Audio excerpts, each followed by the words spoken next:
y hoy queremos tratar un tema muy importante que es el síndrome del cuidador. Esta sobrecarga que suelen tener algunas personas cuando tienen que cuidar a alguien que sufre algún tipo de enfermedad, sobre todo si se trata de alguna enfermedad de orden crónico.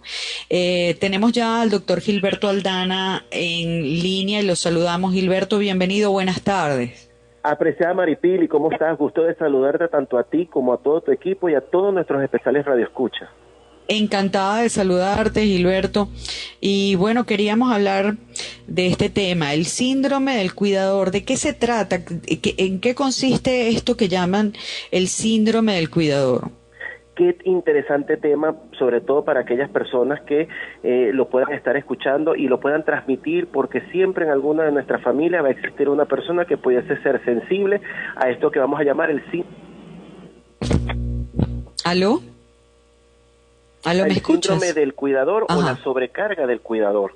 Eso es muy importante que lo podamos reconocer. ¿Qué es esto? Vamos a hablar que es un estrés crónico. Es un estrés crónico y el estrés, sabemos que científicamente eso está muy comprobado, todas las implicaciones negativas que trae para nuestra salud, desde procesos inflamatorios, procesos de afectaciones musculares, cefaleas, migrañas, problemas de alteraciones en ritmo cardíaco, todo esto a consecuencia del estrés, aparte de todo lo que implica el cansancio psicológico, el agotamiento emocional, que eso está relacionado con enfermedades. Cuando alguien cuida a alguien por mucho tiempo, puede ser sensible a la manifestación del síndrome del cuidador.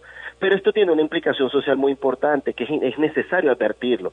A veces la persona siente que es su necesidad y que es su deber. Es el deber de nosotros cuidar a ese familiar, a ese ser querido, que estamos con la responsabilidad, bajo nuestra responsabilidad.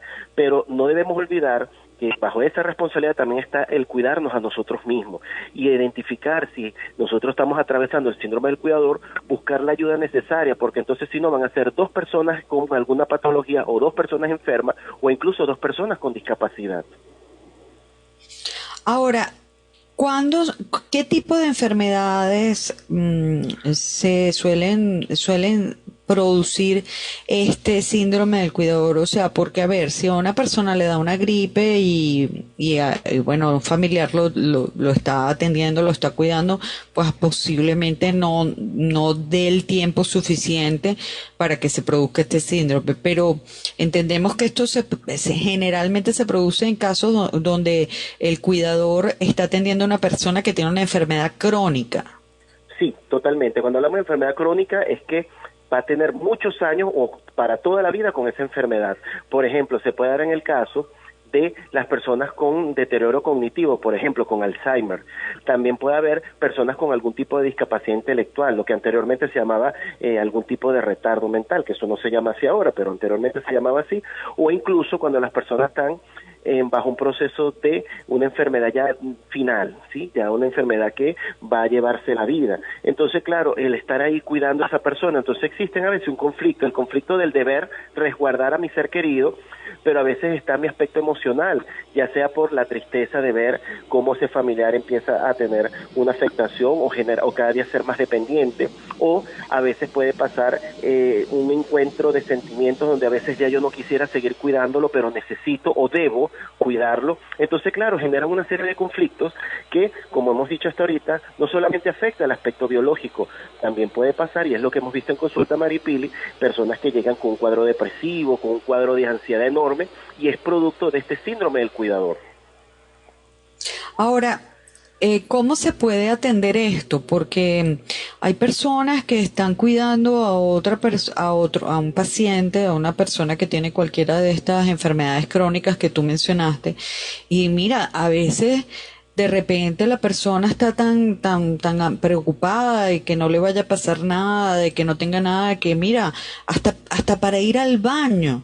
Dice, bueno, pero es que si yo me meto al baño y en ese momento justamente me necesita, o sea, el estrés que puede representar que una persona ni siquiera pueda ir al baño tranquila porque está preocupada porque le puede pasar algo a la otra persona, oye, es muy fuerte. Entonces yo quisiera que tú nos hablaras de cuál es la sintomatología que puede presentar una persona, un cuidador, para decir que tiene este síndrome del cuidador y cómo resolverlo, sobre todo si es que se puede resolver.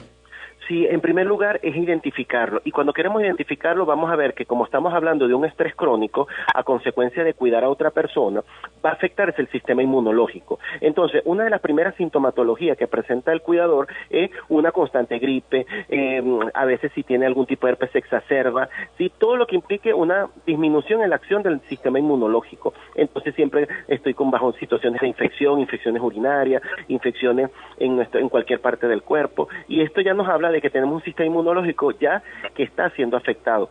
Dos, problemas osteomusculares. ¿Qué es eso? Bueno, mire, usted empieza a tener un dolor en la espalda, dolor en las caderas, dolor en las piernas, por ejemplo, si es una persona que tiene que movilizarla. Sí, a veces empezamos a tener dificultades para lo que acabas de decir tú, cumplir con nuestras propias necesidades. Dejo de comer, a veces de postergar ir al baño, entonces facilita la afectación del sistema urinario, ¿sí? Empiezo a tener dificultades para poder vivir mi propia vida. ¿Cómo es eso? Me desligo de las relaciones interpersonales, ya no salgo con amigos, ya no tengo tiempo para compartir incluso si con mis propios hijos, porque yo como hijo o hija, sobre todo hijas, porque las estadísticas hablan que el síndrome del cuidador afecta más a mujeres y un porcentaje muy importante, estamos hablando de un 70 a un 75% de los cuidadores son mujeres. Entonces, claro, a veces estas pobres mujeres dejan de tener contacto con sus propios hijos por estar al cuidado de otra persona. Entonces, es muy importante identificar cuando ya mi vida se está afectando, no solamente desde el punto de vista físico, sino ya también desde el punto de vista psicológico, porque siento que estoy en un cuarto que no tiene salida, ¿sabes? No puedo salir porque es mi deber. Pero ahí es donde es muy importante no solamente la atención médica para el cuidado del cuidador, sino también la atención psicológica para nosotros poder ayudar a esa persona que psicológicamente esté bien. Si no hay salud mental, no hay salud. Si yo no tengo una salud mental, ¿cómo yo voy a poder cuidar a otra persona? ¿Y cómo se puede resolver esto? Porque el problema es que a veces estos pacientes que tienen enfermedades crónicas dependen literalmente de la persona que los cuida. Entonces, ¿cómo resolver esto? A veces pasa que tenemos que intervenir al grupo familiar. Por lo general es la hija, voy a hablar de mujeres porque es el porcentaje mayor, es la hija que se divorció, es la hija que está viuda, es la hija que sus hijos ya no están en Venezuela, muy frecuente aquí en nuestro país, es la hija que está jubilada, y entonces como que los familiares dicen, bueno, es tu responsabilidad porque tú tienes más tiempo libre. Entonces por eso a veces la intervención viene en poder nosotros ayudar a esa cuidadora que está sobrecargada en que los demás familiares puedan prestar apoyo, porque a veces el problema es que no identificamos que la persona está con esa situación. Por eso lo importante de este tema del síndrome del cuidador es como que pareciese que esto no es así, que esto no existe, que esto no pasa, y tenemos a un cuidador que cada día se está afectando su salud, los familiares no lo toman en cuenta, consideran que esto no es real, pero sí tenemos una persona que se está enfermando, e incluso las estadísticas dicen que hay posibilidades de que primero fallezca el cuidador a consecuencia de esa sobrecarga que el mismo paciente que está cuidando. Imagínate tú. Em, y cuando tú dices intervenir al grupo familiar, ¿te refieres a qué? A que hagamos una especie de terapia de familia donde podamos nosotros, a través de transmitirle esta información clínica, esta información profesional, que las personas tomen las decisiones pertinentes para poder ayudar a ese familiar. No podemos dejarlo solo, no podemos derivar toda la responsabilidad del cuidado, aunque lo haya hecho por un tiempo, pero llega a veces el espacio o el momento que ya no puedo hacerlo y necesito ayuda. O sea, si yo cuidaba a mi mamá, a mi papá o a mi familiar por una semana, bueno, mira, necesito que por lo menos una semana esta persona descanse, esta persona pueda tomar un espacio y un tiempo para él poder estar más tranquilo o estar más tranquila, porque si no su salud se va a ver afectada. Esto es muy importante, la salud de esa persona se va a ver afectada.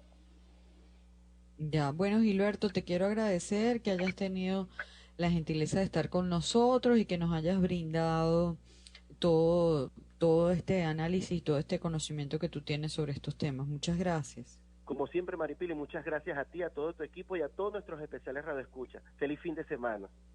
Muchas gracias. Amigos, era Gilberto Aldana, psicólogo clínico y de la salud, sexólogo, jefe del Servicio de Psicología Clínica y de la Salud del Hospital Vargas, con quien estábamos conversando.